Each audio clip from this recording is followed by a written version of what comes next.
सारे धार्मिकों का हाल फौजी जैसा है। 20 साल हो गया वो नौकरी छोड़ के, लेकिन उसको पीछे से सावधान बोल दो घूम जाएगा। समझ रहे हो? उसका दिमाग हैक हो जाता है फौज के नाम पे। फायर तो फायर, सावधान, घूम जाएगा। इसी तरह सारे धार्मिक जो है बटे हुए हैं, उसका मूल कारण ये है कि आप जैसे आप अगर मुस्लिम मोहल्ले में मंगल भवन और मंगलहारी लगा दो तो आपके सारे मोहल्ले वाले आपके दुश्मन हो जाएंगे। हिंदू मोहल्ले में आप कुरान सुनने लगो, वो दुश्मन हो जाएंगे। सब अपने अपने धर्म को अच्छा मानते हैं, लेकिन दूसरे धर्म को जानते भी नहीं।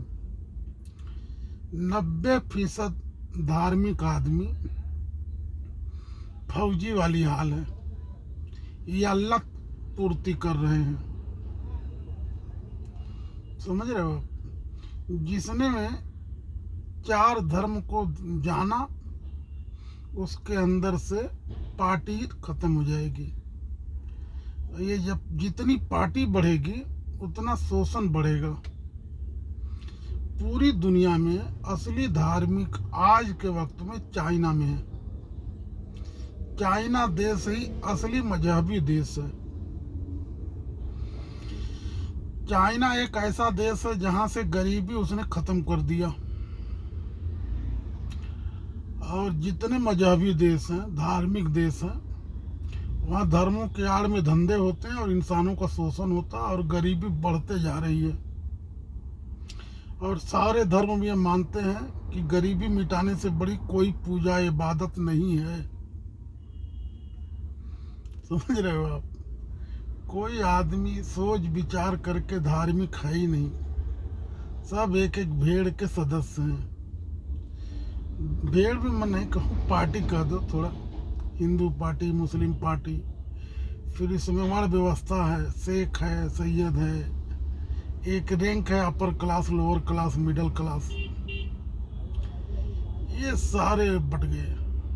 आप गौर से देखोगे तो मेरे को तो आज के वक्त में अगर कहीं ऊपर वाले को मानने वाला कोई है तो Norway, Finland, Japan, Germany, China में ही मुझे धर्म दिख रहा है। सब उल्टा है।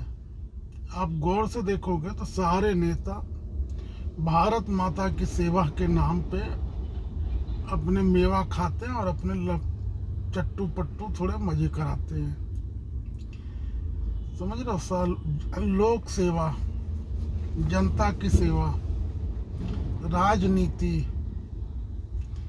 सारे लोग, सारे नेता गली से शुरू होकर देश तक पहुंच जाते हैं, लेकिन सिर्फ 99% अपना ही विकास करते हैं। फिर उस कुर्सी को बचाने के लिए नैतिक अनैतिक कुछ भी नहीं रह जाता, सब खत्म हो जाता, बस कुर्सी ही रह जाती है। इसी तरह आज के वक्त में सारे मजहब की हाल, सारे धर्मगुरु भोग के चक्कर में फंस के सब अधर्म में हैं। सब अपने अपने धर्म का व्यवसाय कर रहे हैं और अपने अपने वालों को खुश करते हैं। और इंसान की फितरत है, 99% आदमी अपनी निंदा सुनना पसंद नहीं करता। किसी चोर को आप चोर बोल दो, मारी मारा हो जाएगी। किसी बेईमान को आप बेईमान बोल दो, मारी मारा कर लेगा। किसी पागल को पागल बोल के देख लो, आपको समझ में आ जाएगा। इसमें जो आदमी अपने आप को जानता है, उसको चोर बोलो या साहूकार बोलो या पागल बोलो, उसको कुछ फर्क नहीं पड़ता, वो अपनी धुनकी में जीता है। और ऐसे लोग ही संसार में कुछ करके जाते हैं, जिनको लोग याद कर रहे हैं आज। उसमें बहुत सारे अच्छे हैं, बहुत सारे बुरे भी हैं। हिटलर को याद कर रहे हैं, वो पूरा सारी सब परवाहें भूल के तानाशाह बना। मोदी जी ने सपने देखे, पीएम बन गए। जीसस क्राइस्ट बकरे के बारे में पैदा हुआ, ईसाई में जीसस क्राइस्ट है। मोहम्मद सल्लल्लाहु अलैहि वसल्लम बचपन में बकरियां चराए, माँ मर गई, बाप मर गया, दादा मर गया, फिर सबसे करीबी औरत जो थी वो मर गई। सारी दुनिया में हर आदमी उनका नाम ले रहा है। तो आप अगर पूरी इतिहास पढ़ोगे तो सारे इतिहास में उन्होंने कुछ किया है जिन्होंने अपनी निंदा की परवाह नहीं किया। लोग मेरे बारे में क्या सोचते हैं, इससे मुक्त होके अपनी राह पे चले हैं, अपनी दिल की राह पे। यहाँ तो सारे आदमी प्रोजेक्टर पे चलते हैं। घर में चड्डी पहन के बैठे हो, कोई बेल मार देकर दौड़ के पहले लुंगी पहनना है।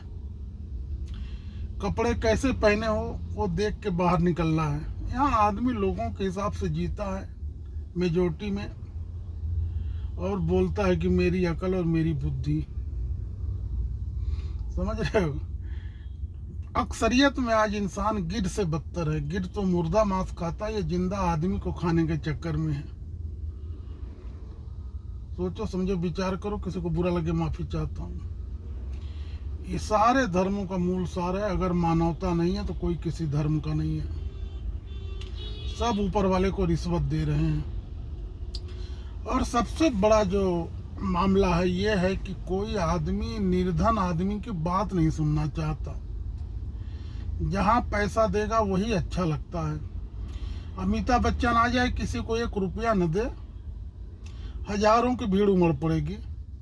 एक गरीब आदमी 100 रुपया बांटने लगे तो उतनी भीड़ नहीं होगी। यही लोगों की मानसिकता है। अरे अच्छी बातें जहाँ मिले वहाँ से लो, जो कुछ नहीं लेता उससे ज़्यादा लो। सारे धर्म ये कहते हैं कि जो धर्म बेचेगा वो धार्मिक नहीं होगा। किसी को बुरा लगे माफ़ी चाहता हूँ।